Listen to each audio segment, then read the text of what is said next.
For a few years now, toy manufacturer Tastemaker has been putting out fun-sized home arcade machines under the Arcade1Up banner. Many are obvious favorites, and often include multiple games to give those shelling out the C notes extra value. Make no mistake, this is something you can replicate at home with far more options and far fewer hernias, assuming you have the time and of course the power tools. Although if you want to start getting specialized with your controls, it gets very expensive very quick.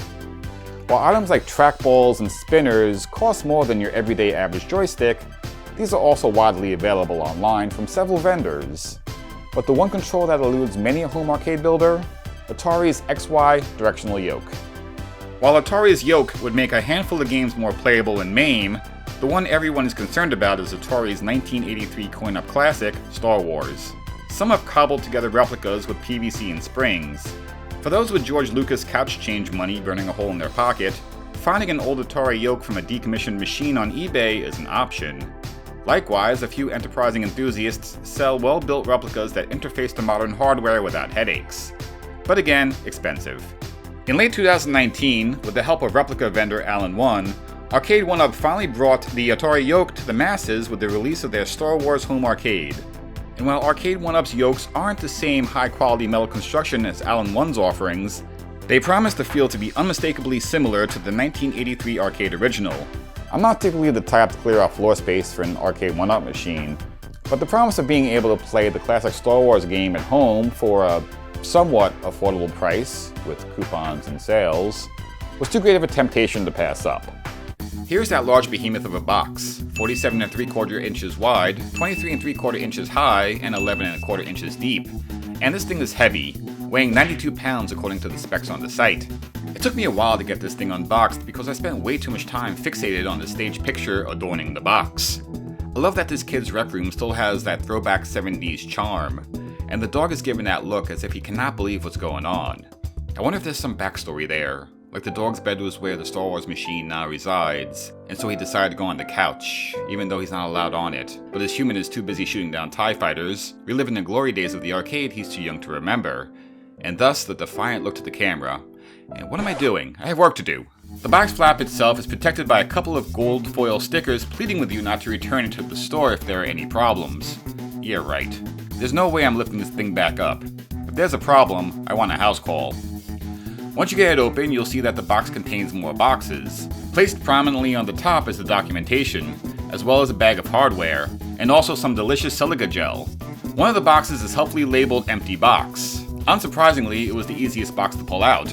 The rest require just a smidge more oomph to liberate it from the outer packaging. And while it sounds like I'm complaining, heavy is good. It means that it's not cheap plastic. You'll notice that there's a blue sticker on each of the boxes. I didn't see that it meant anything relevant to organization or assembly. My guess is that it was used internally during packaging as a quick way to ensure all the right parts were shipped together. The side panels didn't get its own sub-box, but it was well protected by a cardboard ring. And once again, not terribly light. That's reassuring. Though I did start to notice the concessions made for a home-based arcade unit. Most arcade cabinets have rubber T-molding around the edges, whereas here it's merely sanded and painted. It still looks attractive though, not like some unfinished plywood edges or anything. The good news is that the Star Wars package contains a riser for tall dorky people like myself. This used to be a separate purchase on older releases. The monitor, marquee front, and speaker panel are all packaged together nice and tight. Even if it meant getting into a serious skirmish with the styrofoam that refused to set it free, I appreciate it was kept safe. And like a kid on Christmas morning, I couldn't get that lovely Yoke control panel out of the box fast enough. Even as a hard plastic reproduction, it seems sturdy, and it still inspires awe. Let's put this all together.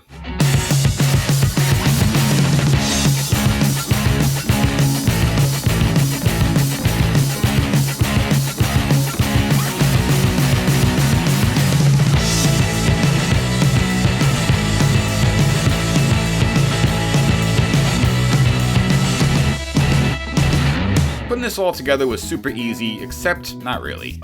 My biggest obstacle was foolishly intermingling the hardware for the riser with the hardware for the main cabinet, as they both share the same lettering scheme. No matter, I persevered, and now it is time to fire it up. I always appreciate the little things to make the package even sweeter, and I have to say, the light-up marquee is a nice touch. It's not as luminous as a real marquee, but it's better than a dim sign any big day. And if we're talking authenticity concessions here, I should mention that screws from the outside and switches directly on the panel take a little bit away from the arcade experience. And there's this teeny tiny part of me that wishes they put a non-functioning coin door on the front. Maybe make the coin rejects buttons to add credits. After the machine finishes its quick boot up, you'll be greeted by the 3 games contained inside the cabinet. Star Wars, released in 1983, Empire Strikes Back, released in 1985, and Return of the Jedi, released in 1984. You heard right. The Jedi game came out before Empire, which was actually distributed as a conversion kit for the original Star Wars. Each game has its own option screen, allowing you to do your normal things like change difficulty, reset the high scores, or even adjust the vector line appearance. Or in the case of Return of the Jedi, add scan lines for an old school CRT look. When you finally decide on which one you want to play, you'll see a fun transition out of the menu and into the actual game. It's here you'll notice the cabinet sounds quite good. Though I will say that the R2-D2 sound effect every time you hover over something new can get a bit irritating.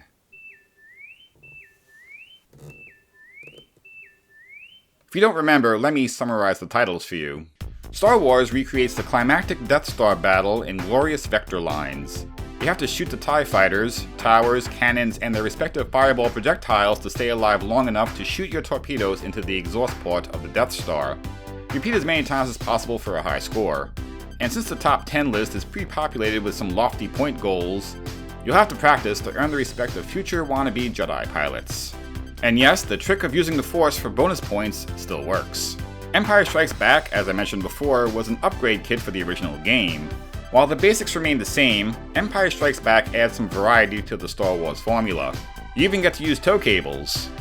Each level ends with you fighting off TIE fighters and dodging asteroids, which, unfortunately, is nowhere near as exciting as blowing up the Death Star.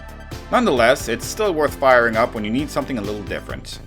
Return of the Jedi switches to more reliable and commonly available CRT monitors, utilizing traditional raster graphics. Because of this, it didn't age quite as gracefully as the others.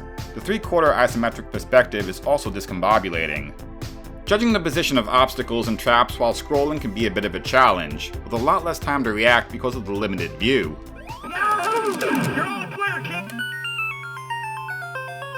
It pleases me to no end to confirm that each of the games play, look, and sound exactly as you remember them from the arcade, lack of authentic vector monitor notwithstanding. It's quite possible someone with a keen eye and access to the original cabinets can detect a slight difference, but as someone who only ever gets to play the original hardware rather infrequently, I have no complaints. The son of Skywalker must not become a Jedi. And they're still fun to play. Obviously, the original Star Wars game will get the most attention as it's the true classic of the 3.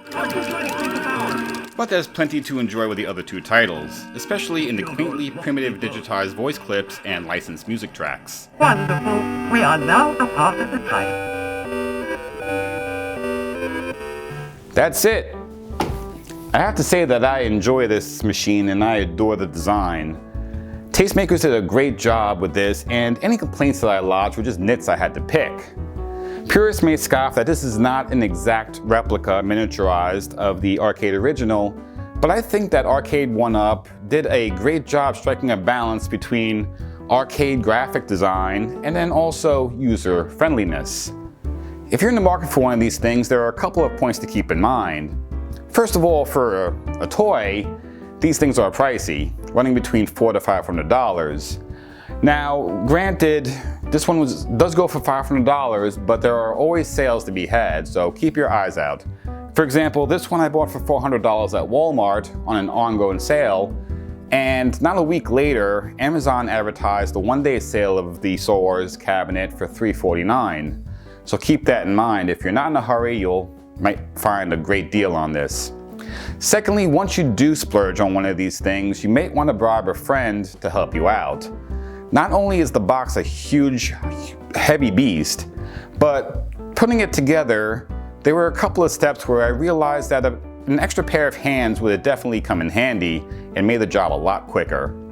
And once you're done putting it together, just offer your friend a few runs of the Death Star, and I'm sure they won't mind at all. This was Dave for TeeVee Games. As always, thank you for watching, and I will see you next time. I think there's a good take in there somewhere, right?